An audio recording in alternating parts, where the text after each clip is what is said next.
আসসালামু আলাইকুম। এটা আমি নিজ হাতে ছোটোখাটো করে করেছি বাড়ির আঙ্গিনায়, বাড়ির পাশেই অনেক কিছুই করা আছে। এটা হলো পুঁই শাক, এই যে পুঁইয়ের গাছ, সেই মোটা মোটা পুঁই। আহা হা হা, এটা ভেঙে গেল, কষ্ট।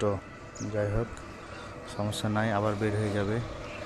এটা হলো কুমড়া, এগুলো হলো করলা। করলা খাওয়া হয়েছে, এবার করলা আসছে, ছোট ছোট করলা আসছে, দেখতে পাওয়া যাচ্ছে যে ছোট ছোট করলা আসছে। এই যে ছোট ছোট অনেকগুলো করলা আসছে, এই যে একবার খাওয়া হয়েছে।